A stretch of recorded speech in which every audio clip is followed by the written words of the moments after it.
नमस्कार मैत्रिणींनो, स्वागत आहे तुमचं सगळ्यांचं माझ्या यूट्यूब चॅनलमध्ये. तर आज मी तुम्हाला 30 साईजचा कटोरी ब्लाऊजची पेपर कटिंग दाखवणार आहे. तर खूप सोप्या पद्धतीने दाखवलेला आहे. व्हिडिओ कुठेही स्किप न करता पूर्ण बघा. तर बघा, सगळ्यात अगोदर हा पेपर घेतला मी डबल फोल्डमध्ये आणि याची बंद बाजू मी माझ्या साईडने ठेवली. तर आता सगळ्यात अगोदर आपण याची घडी टाकायची आहे. तर बघा, छाती आहे 30, तर 30चा चौथा 7.5, त्यामध्ये 2 इंच शिलाई मार्जिनसाठी. तर 9.5ची घडी आहे ही.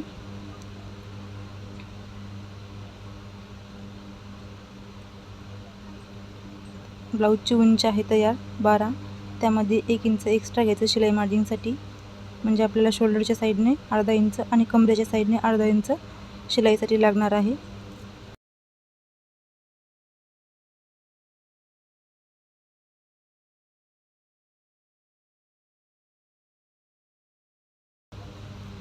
जो एक्स्ट्राचा पेपर आहे ते कट करून घ्यायचा आहे आणि नंतर याच्यावर आता मापं टाकून घ्यायची. तर सर्वात अगोदर बंद बाजूच्या साईडने मी शोल्डरचं माप टाकत आहे. बघा, तर शोल्डर आहे 10, 10च्या निम्मा 5, त्यामध्ये पाव इंच एक्स्ट्रा शिलाई मार्जिनसाठी. तर 5.25 शोल्डर घेतले मी. मुंडा आहे 5.5.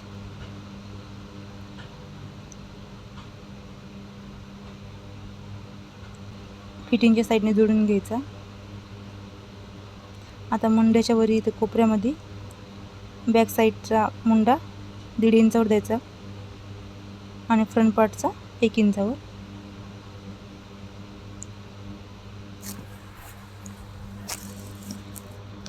आता इथे खालच्या साईडने क्रॉसपट्टीचं माप टाकायचं. तर क्रॉसपट्टी घेतली मी 3 इंच, दुसऱ्या बाजूची घेतली 2.5 इंच. याला अशा प्रकारे स्केलच्या मदतीने हे दोन्ही पॉईंट जोडून घ्यायचे आणि याला थोडासा गोलाकार द्यायचा, म्हणजे आपली ब्लाऊजची फिटिंग व्यवस्थित येते. थोडासा गोलाकार द्यायचा अशा प्रकारे. आता इथे गळा रुंदी आहे 2.25. पुढच्या गळ्याची उंची आहे 6. खालच्या साईडने घेतली मी 2.5 इंच आणि अशा प्रकारे बॉक्स तयार करून घ्यायचा.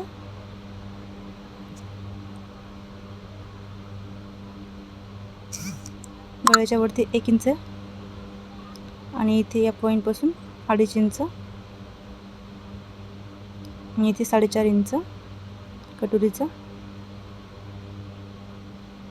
गळ्याला गोल शेप द्यायचा.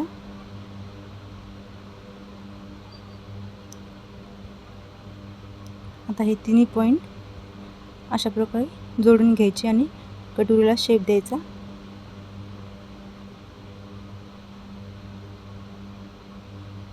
बघा, अशा प्रकारे कटोरीला शेप द्यायचा. आता मुंड्याला गोल शेप द्यायचा. हे बघा, बॅक पार्टच्या मुंड्याचा शेप आहे हा आणि हा फ्रंट पार्टच्या मुंड्याचा शेप आहे. तर बघा, दोन्ही मुंड्याचे शेप दिले मी. आता ही मार्किंग कट करून घ्यायची. तर मार्किंग कशी कट करायची ते बघा. तर सर्वात अगोदर जो बॅक पार्टचा मुंडा आहे तो कट करून घ्यायचा आणि आता गळा कट करून घ्यायचा आहे.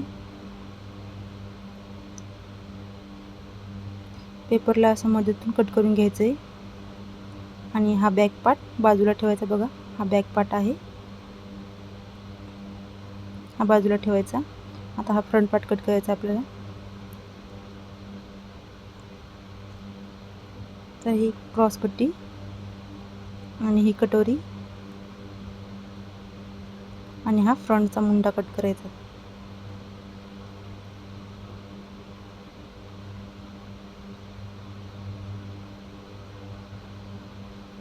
तर आता हे पार्ट आपण साईडला ठेवायचे आणि ही कटोरी, छोटी कटोरी पेपरवर वाढवून घ्यायची.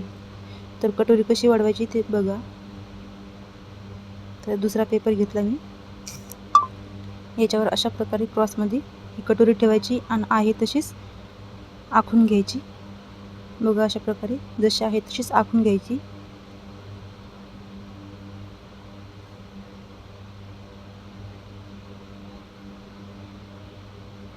व्हिडिओ कुठेही स्किप न करता पूर्ण बघा, म्हणजे तुमच्या लक्षात येईल की कशा प्रकारे ब्लाऊजची पेपर कटिंग करायची.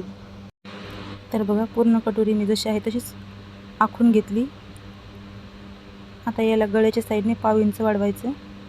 दुसऱ्याही साईडने पाव इंच वाढवून इथे खालच्या साईडने 1.25 इंच वाढवायची, दुसऱ्याही साईडने 1.25 इंच वाढवायची आणि अशा प्रकारे जॉईन करून घ्यायची। आता कटोरीचा मध्य काढून इथे पॉईंट द्यायचा आणि इथेही पॉईंटपासून 1.25 इंच घेऊन अशा प्रकारे जोडणी घ्यायची। तर बघा हे तिन्ही पॉईंट आता जोडायचे।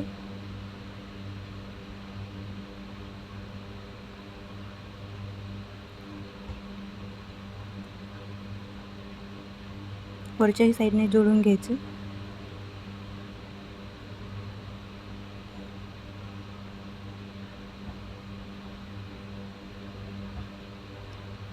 तर या बाजूला अशा प्रकारे थोडं थोडं थोडं असं गळ्याच्या साईडपर्यंत जोडून घ्यायचं। बघा आपली मोठी कटोरी तयार झाली। आता हिला कट करून घ्यायचे।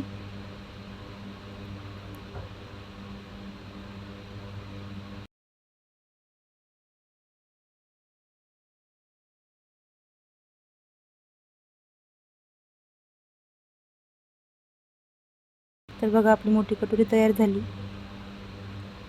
अशा प्रकारे कटोरीचे दोन्ही पॉईंट एकमेकाला जोडून बघायचे व्यवस्थित आले का नाही। तर व्यवस्थित आली कटोरी, थोडीशी कमी जास्त झाली तर कट करून घ्यायची थोडीशी। आता हे सर्व पार्ट साईडला ठेवायचे आणि बाहीची कटिंग करायची बघा। तर बाही कट करण्यासाठी मी पेपर घेतला हा डबल फोल्डमध्ये आणि याची बंद बाजू मी वरच्या साईडने ठेवली। तर सर्वात अगोदर बाहीची उंची आहे 5.5, तर त्यामध्ये 1 इंच एक्स्ट्रा घ्यायचं शिलाई मार्जिनसाठी। तर बाहीची घडी घेतली मी 7.5ची।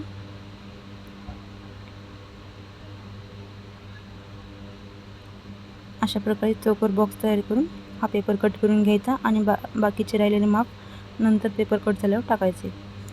तर आता या पेपरची कटिंग करून घेऊया बॉक्सची।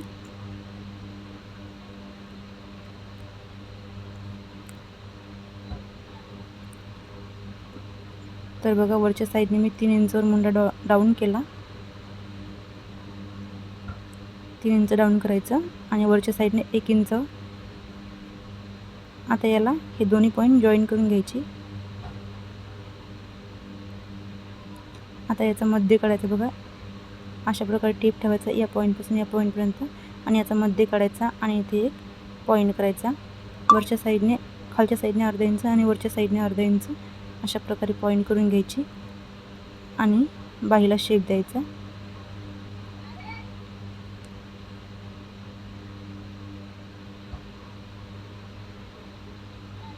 दुसऱ्याही साईडने फ्रंट पार्टचा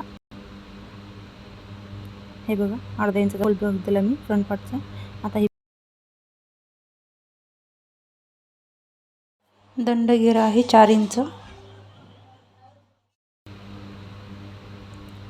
आणि 2 इंच एक्स्ट्रा शिलाई मार्जिनसाठी।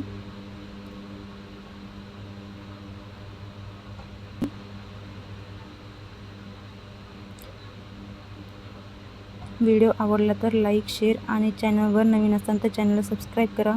सोबतच बेल आयकॉन दाबून ऑलवर सिलेक्ट करा, म्हणजे तुम्हाला माझ्या नवीन व्हिडिओची नोटिफिकेशन मिळून जाईल। व्हिडिओ कसा वाटला कमेंट करून नक्की सांगा।